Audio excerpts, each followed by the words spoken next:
And most of our kids are coming from homes where the parents are undisciplined. He's only a reflection of you in the school. So the next time you want to give my little brother some drugs, you put that in your own damn mouth. Black mothers, black fathers, your number one job raising a black boy is to do what? Teach that boy discipline. And what is discipline? The ability to teach a boy how to do what needs to be done when it gotta be done, whether he like it or not. You right here listening to me, right? You listen to me. You told your son to do something before you left. What's the chances that it's going to be done when you get back? That means there ain't no discipline in your house. And white folk, the police force is praying for black boys who ain't got no discipline. Because if he ain't got no discipline, they can set him up and do almost anything they want him to do. No emotional discipline, no sexual discipline, no financial discipline. This is real. No economic discipline, saving your money. And why do black people spend so much money? You know why black people shop so much? It ain't because you need stuff. Black people are the only people in America who shop, not because they need it, and not even because you want it, but because it helps you cope with racism in an unfair life. Your shopping behavior is based on your oppression. The more oppressed you become, the more money you buy. And check this out, more money you spend. And then you come from the store. Have you noticed that when you shop, you feel good? Do you notice when you go from store to store, you get a mania? Because when you shop, your brain releases endorphins, which are the chemicals that give you pleasure. And so you feel good, so you spend more money, and you feel good, and you spend some more money. Like, I want to keep this feeling that I got until you get home. And you look at the receipt. And then you go from mania to depression. It's called black bipolar. Every black person is bipolar. You go shopping, you hyper positive. You get home, you sad and depressed. But then your brain plays a trick on you. Instead of your brain telling you need to take this stuff back, because you didn't need it. Your ego says, I need it. And then your brain tells you what you need to do. It's not take it back, but you need, if you want to keep feeling good, go out and spend some more money. And that's why black folk are in the conditions we are in. Phone number, 215-989-9858. I repeat, 215-989-9858. Ladies, it's not that kind of party.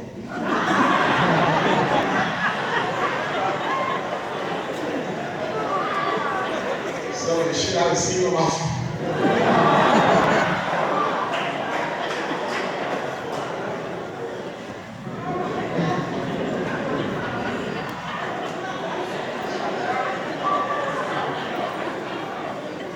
Y'all need to stop it here.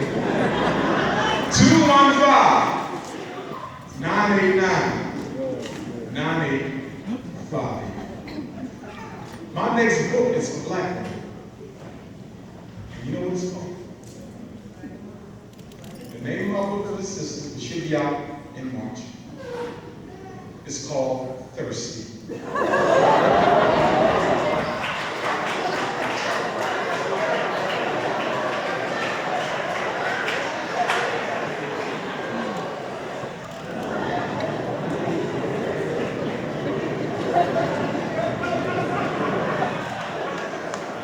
I love you, sisters. But can you please stop acting so damn thirsty? First rule in my book is rule number 1, black women, the fastest way to diminish your value in the hands of a man is to act like you cannot exist without him.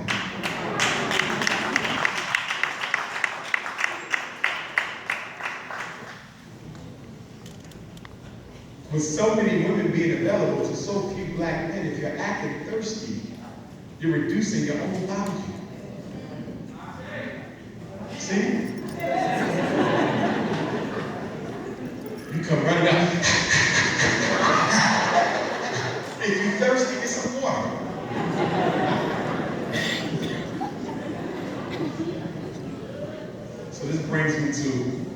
final part of my message, which is male-female relationships. Here's the problem. The problem, Cleveland, is too many black people in this city are self-medicating through romance. We have personal psychological problems in our life, low self-esteem, parental abandonment, depression, weed addiction. And you brothers with your weed addiction, that's messing you up sooner or later. Because one of the side effects of marijuana, and I've done research on this when I was in school, the THC, one of the active ingredients of marijuana, and don't get me wrong, I'm not against marijuana usage, but I'm against the controlled usage. When you become an addict for the active ingredient in marijuana, one of the side effects is it slows down your motor response. That's why people who've been smoking weed for 10 years, even when they're not high, they look high.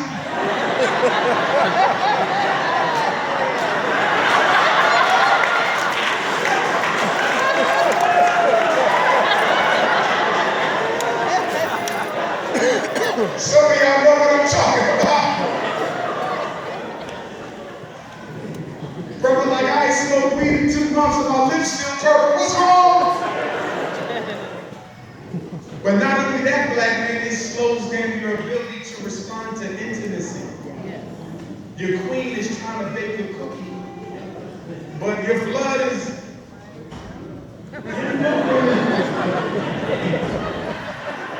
And she ready now, but your blood is coming from your feet and your head and is not getting to the center of your body so you can perform.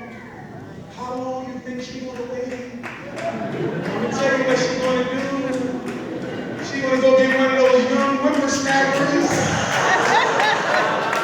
who got that energizer bunny in his back. And he don't know what he's doing, but he can go all day.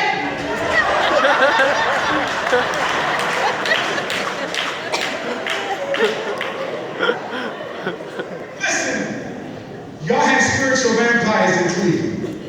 A spiritual vampire is an unhealthy, psychologically unhealthy black person who don't have the willpower to fight through their personal problems. So what they do is they get involved in relationships and drop off their dirty psychological laundry on your front steps.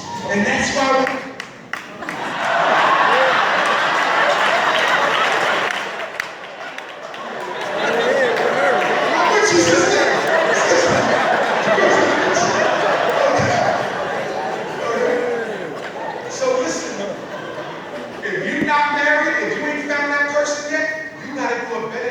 of screening people, because people will act like something ain't not just so you drop your guard, and when they hit in your life, the real them shows up. You wonder why black folk can be dating for 10 years, perfect relationship for 10 long years, and then you get married and y'all about to get divorced in 2 weeks. You know why? Because while we were dating for 10 long years, I was able to act like somebody I wasn't. Because the average dating situation is what? Pick you up, go eat, go to the movies, bake a cookie, take you home. Pick you up, you send me, go to the movies, bake a cookie, take you home. And you've been doing this for 10 years, the same routine. And then y'all decide to move in together. That's why I believe before you get married, you have to live with that person. Now, I know some of my religious people don't agree. They say there should be no living together, no shacking up until you're married. Dr. Umar disagrees with it, and I'm going to tell you why. That was okay in Moses' time. That was okay for Abraham and Hagar.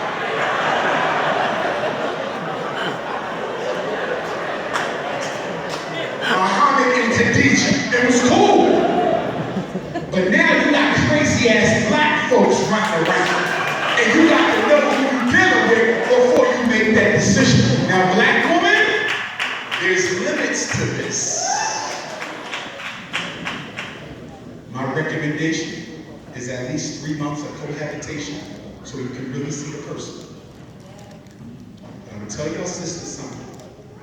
Once you live with a man for 2 years, consecutively, no breakups, 2 years, he know if he gonna marry you or not. Ain't no such thing as I still don't know when you live together. So the only question, black woman, after 2 years of cohabitation, assuming you ain't crazy,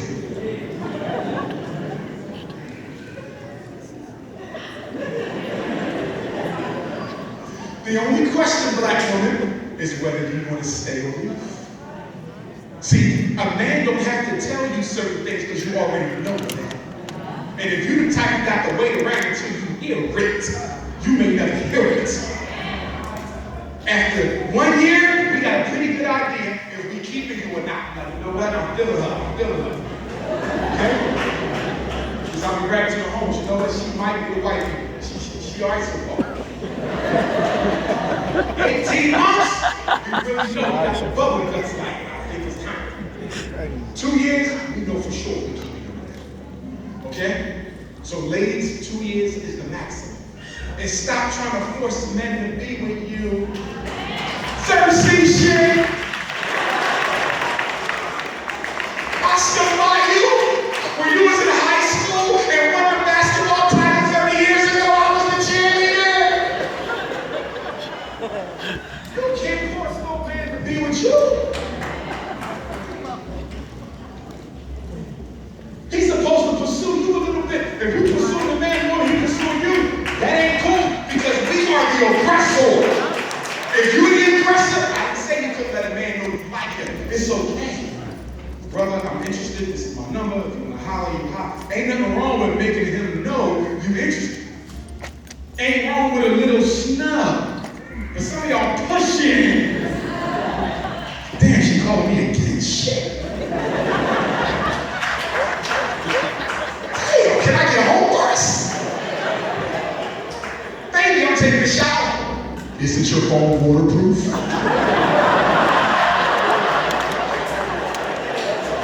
Ladies, let us miss you a little bit. And the other thing, black women, don't change who you are when you get in a relationship because that's what attracted me to you in the first place. When we first met, you kept your hair done. When we first met, you was dressing all nice. You used to hang out with your girls, volunteer at the community center. You was working on your degree, opening your business. You used to go work out at the gym. Tie ball, Billy clanking them. And then all of a sudden, we got married. And you let yourself just go. And the brother like, damn. Yo, fam, she don't know my wife. Sister, what's Dr. Umar's rule? 3 children or 10 years? If you give that man 3 children, fellas, listen. That's why I need to slow down on the baby making, give us some time to recover. If a woman gives a man 3 children and you let yourself go, he bought that because he didn't give you a break. But if he gave you 3 children, you got to give him 10 years of keeping yourself up. And then after that, you can relax a little bit.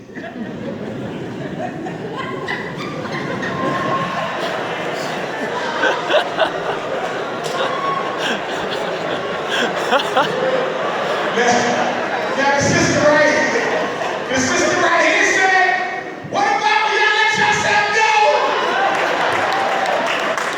Sister said she got married, brother used to work out, had a little swag, and she said every year that they get married, his jeans get tighter and tighter and tighter. And his stomach get bigger and bigger and bigger. They should. Nobody should be comfortable on either end. See, here's the way I look at it. A good marriage is like taking over a nation. When you take over a country, you can't drop your guard. Because there's other people who always want to invade you. You got to protect your territory. See, ladies, the woman who cheats with your man studied your weaknesses. Her thirsty ass was watching you for months. She looked at what you didn't do. You don't want to cook? She don't want to scratch his back? I'm going to scratch his back. She don't want to talk about how his day was at work? I'm going to talk about his day. And I'm going to tell you how it go down, black woman. Because sisters are very calculating. Like I said, I'm a therapist, so I get all of this. I got situations where the cousins took each other's man. I mean, cousins, sisters. I had a mother and a daughter situation with the same guy, but they didn't know. They came to me to let it out. That's why I need some therapy. But anyway, Jesus Moses. But listen, your next door neighbor, her name Patty. Patty makes things with you. You come home from work and Patty said, I had a little bit of extra bag. I was making my son, she's a single mom with 2 boys. I was making my sons some pumpkin pie. And I noticed that your husband Johnny likes pumpkin pie. So could you give Johnny this extra pie? Word on our girl, it was just leftover bag.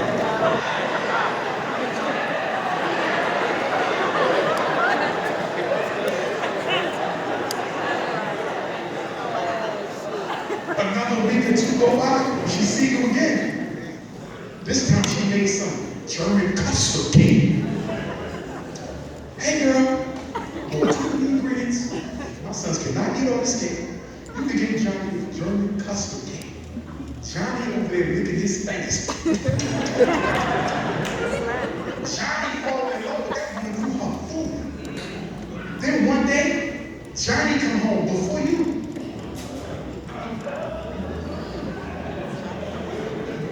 Brother said, I didn't think all that.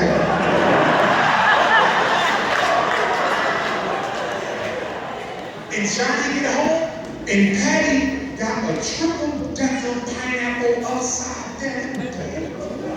But it's so tall, she don't want him to carry it into the house because it might fall. So she invited Johnny inside to have a taste. And by the time you came home, Johnny had Patty upside down and the pineapple upside down. Listen, every black man in here know what I'm talking about. When I say all day long, we probably wasn't on type until we ate our food and the juju kicked in. You had some of them beans and the collard greens and the ribs with the special rays. And when your cousin first introduced her, you said, nah, fam, I'm real cool. But by the time we had that German custard, she came back over. You was messed up. You was like, what's that?